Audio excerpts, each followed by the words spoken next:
Feels like I'm 18 all over again.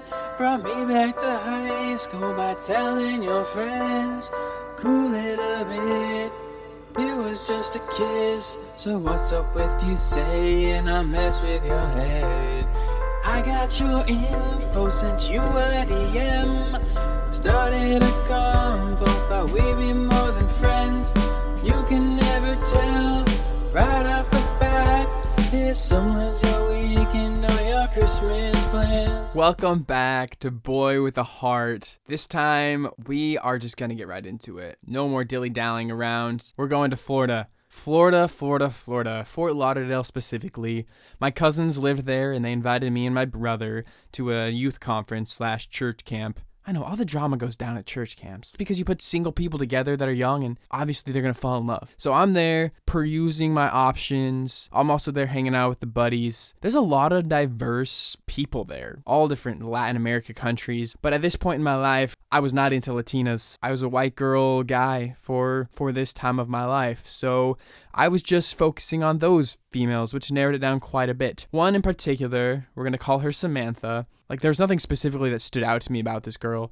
Yeah, she was maybe a little bit more manly than other females I'd been with. Like, she likes to take charge. That's fine. There's nothing wrong with that. She can still be a female and be a little bit of a leader in a group. There was one point where we were doing an activity outdoors. And so the way that this youth conference worked was it wasn't so much geared towards spiritual things as it was toward getting to know each other, doing a lot of obstacle courses, spending some time together at meals, a dance. And one of these activities ended up putting me and her together, and she had to lift me up and stick me through a rope hole. This is the first time she had physically touched me in such a manner, so it was a very comfortable experience is what I'm trying to get at. But it was still okay, now this girl's lifting me up when I'm the one that's supposed to be lifting her up. She's acting more like a man than I am. She shoved me through a hole. Oh, my face might be a little red. Yeah, I knew that other people that knew I was into this girl, what they were thinking when she was doing this. I was like, come on, just be quiet. Don't make this awkward. I'm going to shoot my shot, but I'm not ready to shoot it yet. Another activity we had was a hula hoop wall. You had to jump through or crawl through or step through the hula hoops without touching the edges, just like the rope thing, which is why she had to lift me up and stick me through as we were the last two people to go through and all the easy holes had been used. So we also had a hula hoop course that we had to go through. And I was a very athletic man at the time, still am to this day. It was my parkour era. And I was like, yo, save me the tallest one. I'll jump through it and roll out and I'll be fine. So as luck would have it, they saved me the last one, and I'm making sure that she's watching. Not even just her was watching, but the whole entire conference basically had gathered around to watch me jump through this hula hoop in the air and do some parkour move. Here's what happened. I'm backing up, getting ready to jump. Go running. I dive in, half my body makes it through the hole. Looks like I'm going to clear it. And then my feet catch on the top of the hula hoop and just tear down this entire hula hoop wall. So that the people after me couldn't even go. So that the other groups after me couldn't go until we fixed it. So I looked really cool for the first half. If you watch in slow motion and then you watch my back foot and get stuck on the hula hoop. As I'm rolling out of it in midair, it's already coming down. And then I hit the ground and I roll out. But it was so quick that I didn't really notice until I watched it back. I was like, dang. So they put it up again, and surprisingly, they let me have another chance at it. This time, I decided to go for a different tactic. Took a couple steps back to gain my runway, and then as I reached near the end of the runway, I pushed off with one foot, and then almost like a hurdle, where you'll swing one leg around. This time, I swung both legs so they would connect in front of me, switching from hurdle to long jump position, where my legs are out in front of me as I'm jumping through this hole in midair, and then I barely nick my butt on the bottom of the hula hoop, but it looked super cool. I made it through without crashing it down, so they counted it. It was a solid 5 feet in the air that I had to get my whole entire body up, over, and through. So, I got some street cred for that one. Kind of had to make up for that first fail. There was a rope course, which I don't remember much about other than I totally nailed it, and I'm sure that she was watching. The point is, I had shown off my talents to this female. She hadn't seen my musical abilities yet, which is fine. I can pull girls with more than just my music. Midway through the week, we start learning this dance together. Well, not specifically together, but we were standing next to each other in a big group of people as we learned this 4-minute long dance flash mob that we were going to put on at the end of the week. And so I was learning it right next to her. I'm kind of embarrassing myself out here because that was one thing I did not know how to do well, is dance by myself. I could slow dance the night away, but I was not a hip hopper at the time. I've only since in the last couple years learned how to dance solo and actually not look like a monkey jumping up and down. I was embarrassing myself a little bit, but she wasn't much better. We were kind of like all just jankety. There was one of my other guy friends that was dancing with us. It was all three of us right next to each other. I put my phone in like a far corner of the room and zoomed in on us so that when we were dancing, it would be recording our moves. And then when we checked it afterwards, I could just tell we were all just fumbling along. We looked like we were trying a little bit too hard. None of us really were good at it. So it was fine. We laughed with each other.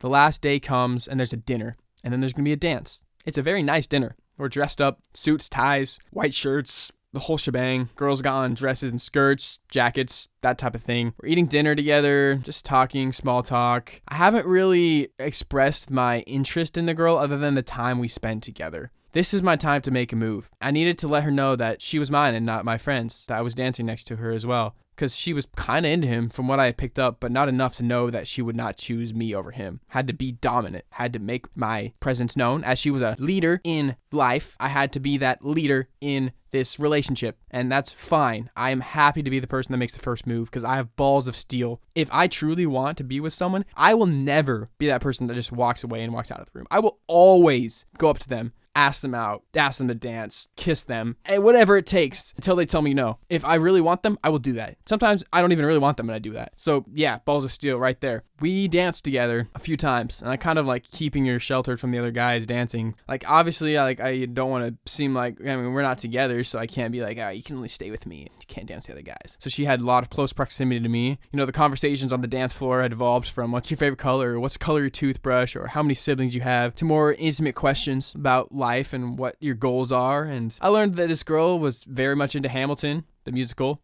That was cool. I was too. We bonded over that. There was a bidding during the dance, like halfway through, where you had these fake money that you bid on, and then we get some prizes. And I won this girl a iTunes gift card, but this is how I know she was a keeper. She's like, you put in all that effort, like, you can have it, you can keep it. I was like, really? And I actually was someone that bought music on iTunes, so it meant a lot to me. I have that gift card to this day, still in my little time capsule in my room. Okay, that's kind of weird that I still have it, but it's not like it's only hers that I have. I keep all my memories in there, and it was just one of the memories. A lot of backstory for the actual event that happened. I had still, as of yet, to express my intimate feelings for this girl, not just, okay, I'm gonna have a crush on you and I'm not gonna act on it. And I was going home to Nebraska. It was like a Friday night or Saturday. I was gonna leave like Sunday or Monday, and there wasn't much time left for me to make a move. And the night was nearing to an end. We were getting ready to go. The dance had ended. Everyone was just kind of mingling. And so I walked with her by myself around the building outside because she was gonna go to her car and I was gonna wish her goodnight. Her mom was in the car. Her brother was in the car. Her sister that she may or may not have had was in the car too. It was a lot of pressure for me to walk her to her car. I still hadn't kissed her, hadn't even held her hand other than when we were dancing. Apparently my cousin and brother were also following behind me because they were leaving too, or they wanted to see how it went down with me and Samantha. I just did it. I went for it. I went for the hug. Told myself before this, like, I was going to kiss her.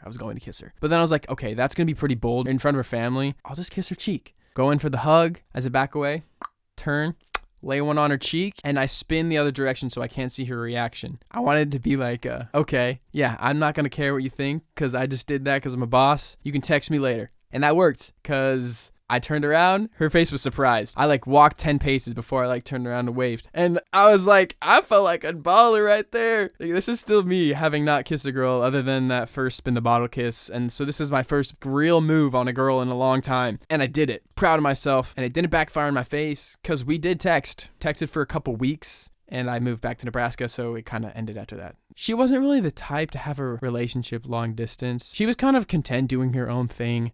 This comes back into play 1 year later. We go back to Florida. Same people are there at the youth conference, plus some other new people. But she was there too. We hadn't talked in months. I hadn't talked in almost a year, actually, because it'd been almost a year since we stopped texting. Maybe a random, DM here and there. But it wasn't like, okay, well, we have any sort of established relationship still, or any sort of established situationship. It was purely just like, okay, we're still friends. You kissed me a year ago on the cheek. It's not that serious. It's not that deep. But for whatever reason, my brain thought, okay, well, of all the people here, the one that I have the most chance of getting with again is this girl, Samantha. So the second year, it's in the summer, down in the wilderness, in the boonies. It was really out in the boonies. No phones, no watches, no motor cars, not a single luxury. Like Robinson Crusoe, we're as primitive as can be.